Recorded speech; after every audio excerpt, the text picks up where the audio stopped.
It was one of the last things at Ross I picked up, and probably the last one I ever do, because Ross is kind of... Ross was for its time good, but now it's... I'm just probably overlooking Ross from now on. But anyway, can't beat that price. $6 for just big figure. Thing's pretty big. Really big. Really heavy too. It looks a lot better out of the box than in the box for some reason. I don't know the color scheme yet. I'm going to go black primer, see if I can disassemble as much as I can. But, I don't know. I mean, there's a whole lot of detail here. I'm going to change it up. Not sure how I'm going to change it up. But maybe just see what happens. But this is a pretty cool looking figure, man. I mean, it's a lot better out of the box than in the box. But anyway. Alright, so let's put it on the turnabout and see what happens. And just real quick, it's really bizarre that this thing can stand up on this tiny little McFarlane stands, but it actually can. So, hold on, let's put it on the turnabout. Now, I know you'll hear it 1,000 times in this video, but I wish I would. I went down the very first idea I wanted to do this color scheme with, and that was a piggish pink flesh, maybe with some light flesh tones, with all the sculpt that's on here and all the different things going on with his skin, the wrinkles and the imperfections in his skin and the veins. I don't know what it was, but I just couldn't bring it together. Tried a couple different things with this. I tried to go all the way black. I used rattle can black and messed up. I'll show you here in a minute that it was really crazy. The rattle can black, it was Rust-Oleum primer, black primer, and it did not completely cure for 2 days, so I had to go into the bathroom and scrub it all back down. But it is what it is. But I've always told myself I'm not real. The only thing I really use a rattle can for is my clear coats. Everything else comes out of a bottle. But anyway, here's the Ice Giant. Picked him up for $6. You probably, I just showed you early here on a video, but I don't really know how much about the character, but there's a lot of detail there. But I tried my patience on this when it came to going slow. It seemed to work out. But anyway, right here, taking it apart, I warmed it up a little bit, had to get an X-Acto knife, go in there, cut it in some spots where it was glued into the actual sculpt, the actual plastic rope. I was going to go with some real rope, but I don't know. I was back and forth on this one. I procrastinated. Is that the word? Procrastinated? Yes. With this project. But it turned out okay. I'm happy, but not completely satisfied. These pieces, it's from McFarlane, and it all comes apart just like a traditional McFarlane figure with Spawn, Batman, DC Multiverse, just in a bigger scale. I really wish that wood armor wasn't on there, or if it was on there I could remove it, but I couldn't remove it. It was all one sculpt. And here is the same thing, like I'm showing you here. It's the same exact setup as the 7-inch figures, which is kind of cool because I was familiar with that. So it was really easy to take apart. But for some reason, putting it back together was a little more challenging just with the legs. It just did not want to go back. It just, no matter how much I heated it up, I was worried about that I was going to compromise the integrity of the paint. But it turned out all right. Here's where I scrubbed the thing down after spraying it with a rattle can. It just didn't work. I scrubbed it for a day and a half, let it dry. Not a whole day and a half like continuous scrubbing, but I let it scrub it with some alcohol, cleaned it up, scrubbed it with some alcohol, cleaned it up, let it sit for a while, scrubbed it some more. At least it's not tacky where it's at now.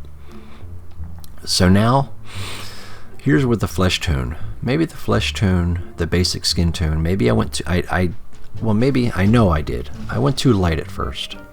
I should have got a reddish, dark skin tone for the actual base coat. And from there, maybe get it to this tone. Maybe another lighter red flesh tone and then a pale skin tone. I could do a lot of dry brushing to hit it with the lighter colors, and you can still see some of the gray that's underneath because, man, I coated that like 5 times. That stuff, for some reason, that model air is really good, but it just didn't want to take. Maybe because the rattle can and it's a big piece, not used to doing these big pieces. But here's where I attempted to do the actual colors on the actual figure to make it look like skin tone, and horribly failed. I don't know. Hey man, I don't have to tell you. I didn't do it right. I was aggravated, to be honest with you. Maybe I didn't let the red dry enough. I tried to wipe it on. I tried to do the 3-part system. I tried to do the red, blue, and yellow. I'm just not there yet with skin tones. I should just buy it out of the bottle. I should buy it straight out of the bottle. You can buy several skin tones out there. And if you're like me, if I ever decide to do something like this at this scale, if I see something in a store, like I said, I'll do it again. I'll pick it up and I'll try it a different way. But this way is not my way. I watch tutorial after tutorial after tutorial. There's some really good tutorials on YouTube. I'm not saying that you can't watch YouTube and learn anything. I'm always watching people that do miniatures. I'm watching people doing big statues. You have to find the actual path you want to go down for your skin tone. I think I'm going to do, my next time I try something like this, I'm going to go with the darker skin tones and work my way up, not do this water base, wet wash type of thing and try to get the desired look of skin tone. But still, it wasn't that bad until I put the blue on. You'll see here in a minute in the blue. Were you ever a kid at one time when you had Play-Doh and you put all the colors together and it looked like just a mush of, I don't know, unidentified bodies or baby throw up? Well, that's where I was with this. It really kind of aggravated me. I was thinking, man, I already scrubbed this thing down once. I'm not scrubbing it again. So I was sitting there thinking, okay, what do I do? Frankenstein gray. That's what I went with. I'll pop back in, but I'll let you guys check it out. But here's what it looked like before this looks bad.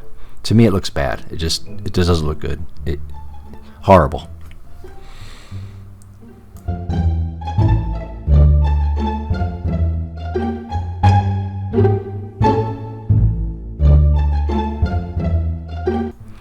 Here's the base gray. I'm happy with this because it's comfortable. It's easy. I went back into my comfort zone and was kind of afraid to challenge myself to continue on the path I should have went on. I'm not trying to be whatever, but if you're going to do something, just, I don't know. I can't say every project. You don't want to throw away a $20 figure, $30 figure, or even this figure $6. I don't want to throw it away. You want to be able to create something and make yourself happy and feel comfortable inside. You did it and it feels right. If you know what I mean, if you paint anything from cars to model toys to, model cars to toys to sculpts to 3D prints, if it's not right, it's not right. Here's the live I did a few weeks ago. It's on the channel if you want to check it out. It's kind of boring, but here's where I did some of the dry brushing on the hair. I was really excited to do this part with his hair for some reason. I don't know why. Turned out pretty good. That's my favorite part about this whole project is his hair. I went with some gray, just straight out gray, straight gray, and just did a dry brush with a flat brush, not a round brush. Seemed to work out better for me.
Here's where I was going.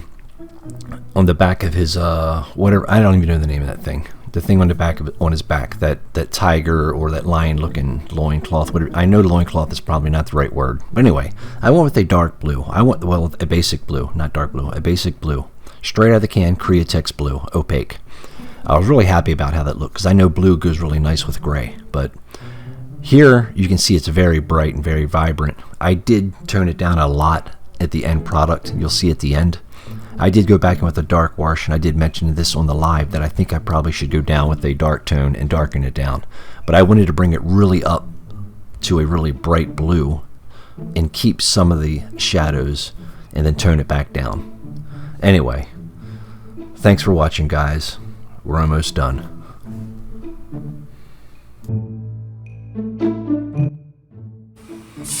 So after a lengthy process, a really extremely lengthy process, some with procrastinating and can't figure out what direction I want to go in, but probably can't see it too much, but I put some veins in here. After looking at before and after, it really doesn't look too much different. I know that sounds crazy, but he is a gray. He's not a light blue. He looks light blue. Maybe I just think that way right now. I haven't seen the video completely done yet. It's only partly done. But I put some blemishes on him with these warts or whatever you want to call it. I did tone down his whatever this is here, loincloth, whatever you want to call it. Hell, I don't know. I did put the skull on for the diorama purposes. I did I darkened up the ropes. I did his beard, did his face a little bit, changed the colors. The big process here was the feet and the legs. I did put some kind of worn stuff looking down here, toenails and more blemishes on the skin. I got the red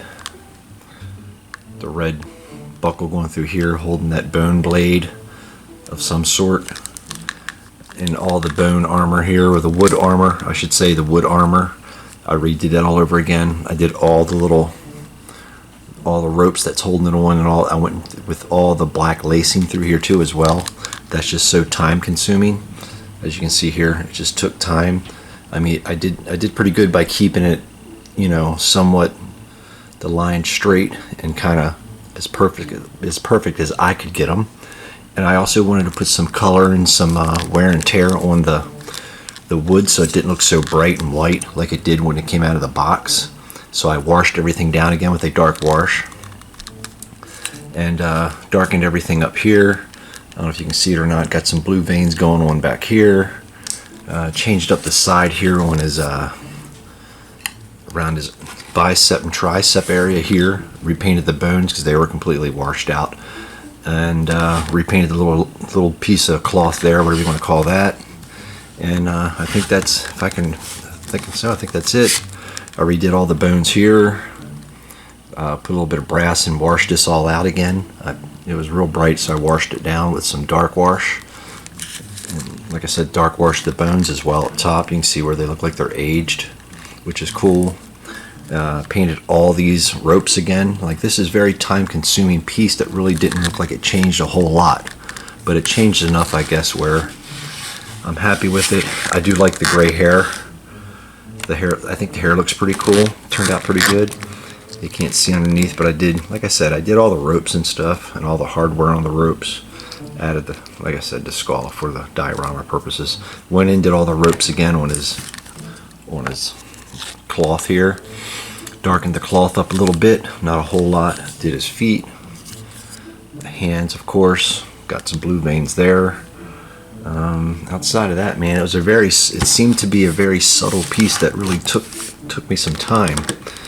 And on top of that, I think a week and a half I quit working on it because I wasn't feeling too good. But outside of that, man, that's it. That's all she wrote. I don't know who he is. I know he's a frost giant, but I made him to a different kind of giant. I went with the gray skin, but I do wish I would have stuck with my idea of having him like a pig skin color. I kind of messed up on that. Very disappointed in that.